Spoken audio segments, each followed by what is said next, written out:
Monsieur le Président, merci de répondre à nos questions. Votre pays a connu au début de cette année une crise douloureuse. Diriez-vous qu'il est aujourd'hui en voie de convalescence? Quel est le pays qui n'a pas connu ça? Est-ce que vous croyez ce que je parle dans les pays arabes maintenant? Nous ne sommes pas en convalescence. Ce qui nous est arrivé arrive à tout le monde, dans tous les pays. Des moments de difficulté, l'incompréhension entre les Guinéens. À part ça, tout va bien, je crois. Parmi les issues politiques qui ont permis de dénouer la crise, il y a eu la nomination de votre Premier ministre actuel, M. Kouyaté. Ça n'a rien à voir avec ce qui est arrivé. Ce n'est pas la première fois que je nomme un Premier ministre. Normalement, dans tous les pays du monde, il y a le président, on nomme un Premier ministre. Mais chez nous, ce n'est pas une obligation. Mais c'est nécessaire. C'est pour ça que j'ai nommé un Premier ministre. Ce n'est pas à cause de ce qui est arrivé à Guinée.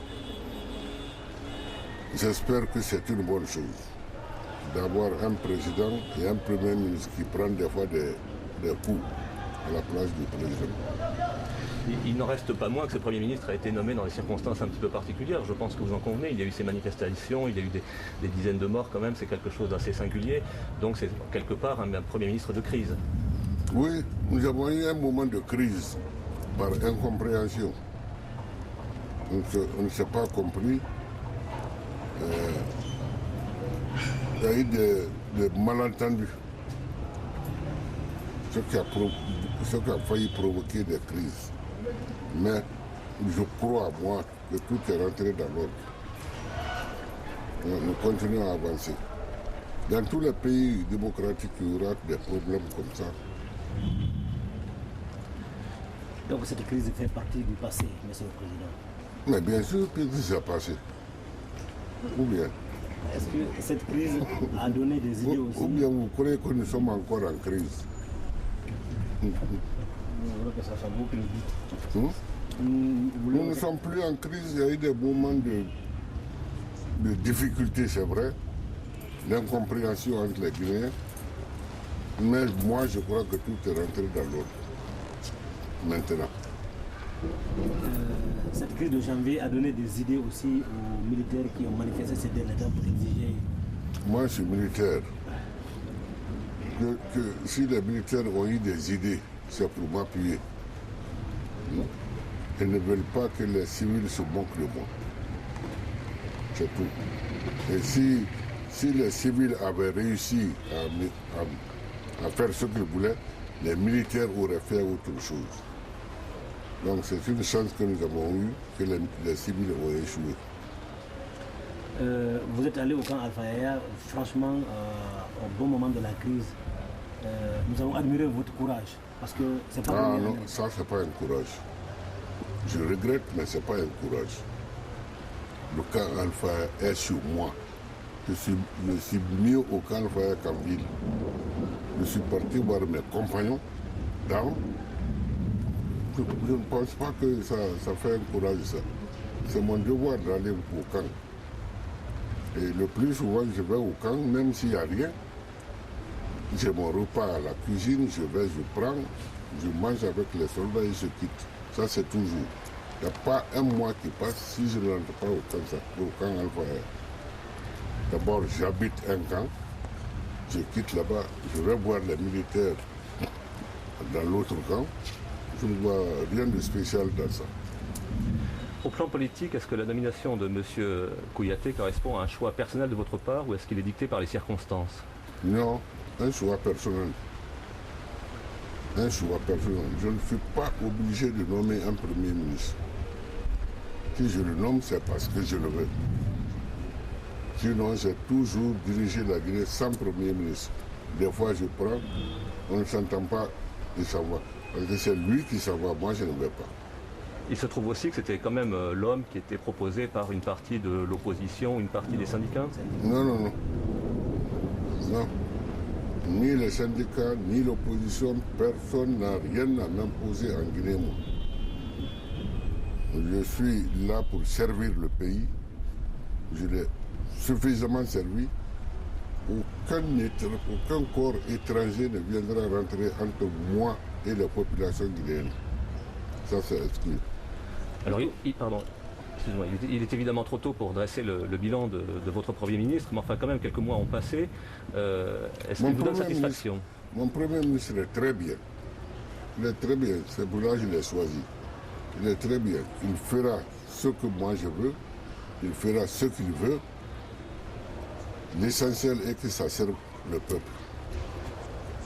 Donc, jusqu'à présent, vous êtes satisfait de ce qu'il a fait depuis qu'il a été nommé? Mais j'ai toujours été satisfait. Il n'a rien fait de tordu. Il a toujours bien travaillé.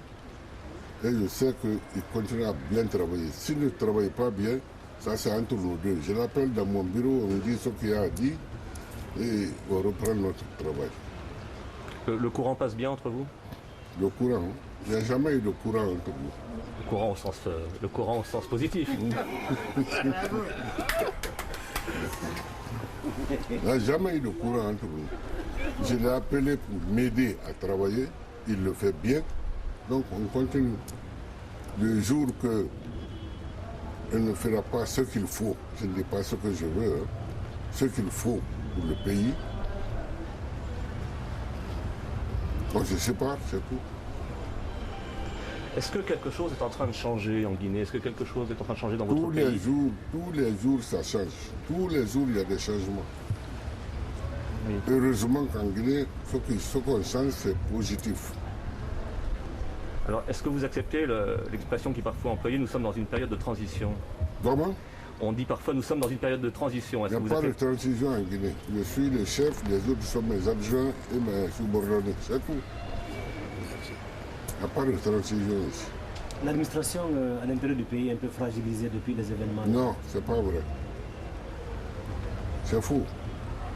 L'administration continue à travailler comme il faut. Parce que les administrateurs qui sont à l'intérieur du pays savent ce qu'ils ont à faire et ils le font bien. Je ne dis pas qu'ils ne font pas des erreurs quelquefois, mais c'est inhérent à la vie. Est-ce que la nomination du ministre de la Défense, c'est vous ou c'est le Premier ministre? La défense. Moi, militaire, premier ministre civil, lui va prendre la défense devant moi.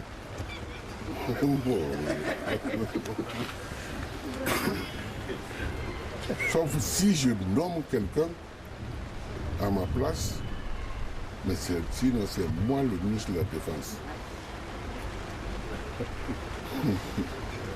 Je peux nommer quelqu'un pour me représenter. Comme actuellement, comme c'est le cas aujourd'hui. Mais ça aussi, le ministre de la Défense ne sera jamais un civil. Il sera un militaire. Même si moi je postule, vous ne pas me nommer les années? Non, non, non. On n'avait pas le droit. Ok. Après. Merci, Monsieur le Président. Que des erreurs ont été commises, peut-être par vous, au cours des dernières décennies. Mais ça se commet partout. Lesquelles, à vos yeux? Qu'est-ce qui serait à revoir si une deuxième vie vous était offerte? Dans la vie, il y a toujours un changement.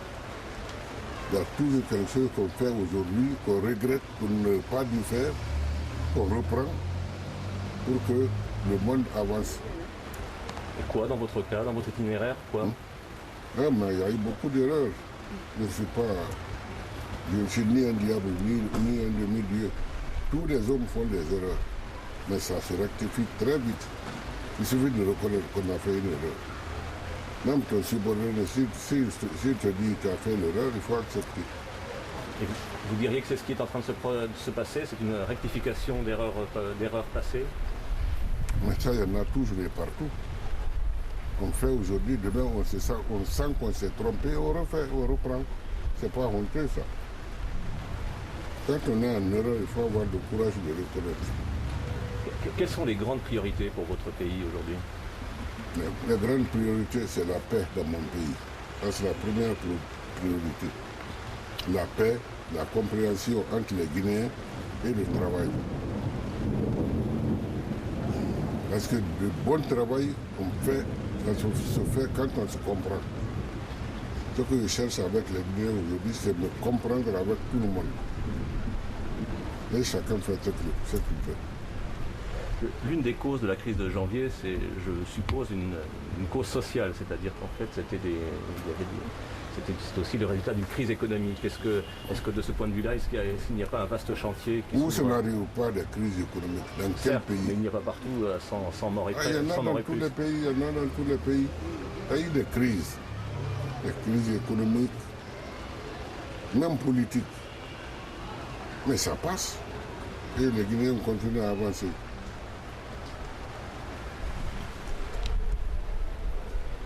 Vous direz qu'il y a une responsabilité collective de la classe dominante, économique dominante guinéenne pour Une cette... erreur n'est jamais collective.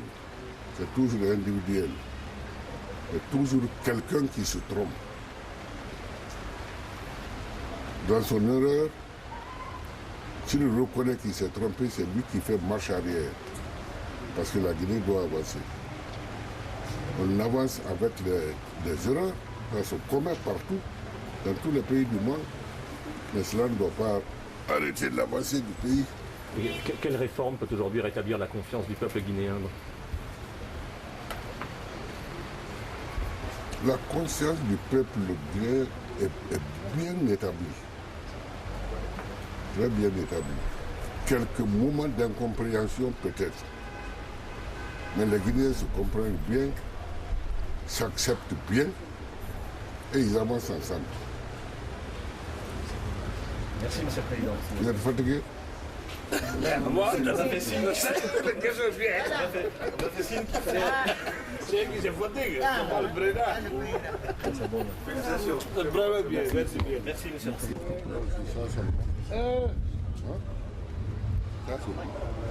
Tu es tombé?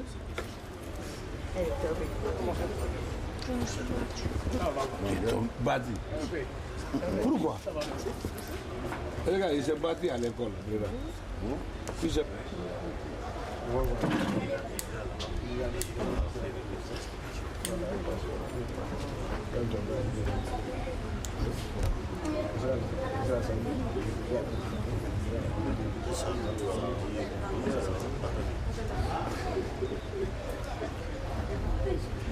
C'était vraiment bien.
Au revoir, merci.